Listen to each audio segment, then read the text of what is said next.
Hello chess lovers, I have a very dramatic game for you played at Tata Steel Masters 2018.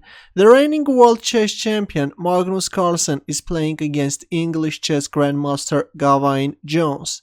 Carlsen started with e4 and c5 by Jones, Sicilian defense, knight f3, d6, d4, c takes d4, knight takes d4, knight f6, knight c3, and g6. Jones goes for dragon variation. By the way, he's a great expert of Sicilian defense and he's an author of several books. Bishop e3, bishop g7, f3, knight c6, queen d2, black castles kingside, and omitting bishop c4 in order to speed up the attack, Carlsen castles queenside. But this is also allowing black to push this d-pawn, and there it goes, we see d5.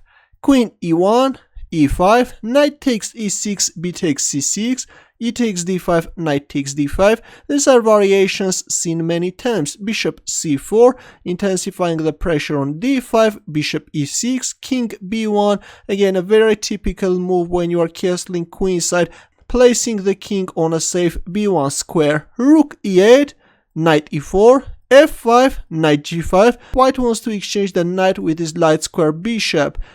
If white can manage to do it, then later this light square bishop can cause black a lot of problems. That's why black is placing the bishop on c8 square. And it was in here that Carlsen made a dramatic mistake. He played g4. Well, actually it was better to play h4. If h6, then knight e4. If f takes e4, then f takes e4. And white is managing to win back the lost piece. The position is equal, but instead after bishop c4, Carlsen blundered and he played g4. After the game he said it was embarrassing to blunder a piece in such a crude way. The thing is that after f4, the bishop is no longer protecting the knight and now both pieces are hanging. Carlsen played h4, giving up the bishop on e3, and now black is simply a piece up. But Magnus Carlsen didn't resign. Actually, white has some compensation. White has a strong attack, and also black has to make several precise moves in order to strengthen his advantage. But will Gawain Jones manage to find the right path in this complicated situation? Let's see. We see h6, taking the knight on g5, but this time Carlsen decided to sacrifice it. No more blunders, he played queen c5. Black didn't accept the sacrifice and played bishop b7. Well, if you capture on g5, then this can be very dangerous. White can capture on c6. Now the knight on d5 is hanging. If bishop e6, then bishop takes d5. And in the end of the day, after capturing on d5, queen b6, queen c4, king f8, moving away the king from this dangerous diagonal, h takes g5, rook a d8, though black has an extra piece, but of course black king is in danger and white has a compensation.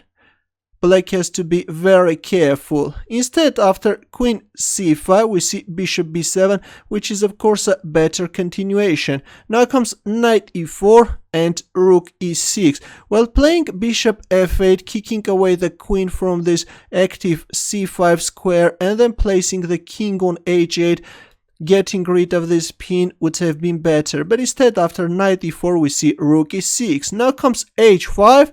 Queen b6. It's not quite clear why Jones didn't play g5, closing the king side. Instead, we see queen b6, and now Carlsen played g5, and this is becoming very dangerous. Look at these pawns. White's attack actually looks very scary. We see h takes g5, queen a3. After queen a3, already the engines are evaluating the position as equal. Rook b8, b3, securing the white king, queen d8, and Carlsen simply captures on a7. Now gradually he's starting to get advantage. G takes h5, rook takes h5, rook g6. Looks like by playing rook g6, black is protecting the pawn on g5, but now Carlsen simply captures on g5, because in the end of the day this rook on b8 is going to hang. We see rook takes g5, knight takes g5. Of course, you can't capture on g5 because you will lose your rook. Queen c8, rook g1. Black's position is becoming more and more unbearable. Queen b6, rook a6. Using the fact that the bishop is busy with pinning the knight, black is placing the rook on a6. Queen c5. The queen is trying to penetrate the 7th rank. This can be very dangerous. That's why we see queen d7. Knight e4, creating another dangerous threat. Knight f6 check, forking the king and the queen. King h8, unpinning the bishop, but now comes queen f2 with another threat of queen h4 check. If king g8, then knight f6 check. Queen e7, covering the h4 square, and only now Carlsen captures on a6. Bishop takes a6, queen h2 check, king g8, queen h6, queen a7, queen e6 check, king f8, rook g5 with the idea of rook f5 check. Knight e3 covering the f5 square, but now comes queen d6 check, king f7, knight c5. If we have a look at the position right now, it's very difficult to find a good move for black. Jones played bishop c8 covering the e6 square, but here comes rook takes g7 check and Jones resigned. If king takes g7, then queen takes e5 check, and then white will capture on e3. White has 3 extra pawns, and this is going to be an easy win for white. What a dramatic game. This game comes to prove once again how strong is Magnus Carlsen. Even down a piece, he manages to win the game. Your comments and questions, please. What do you think about this game?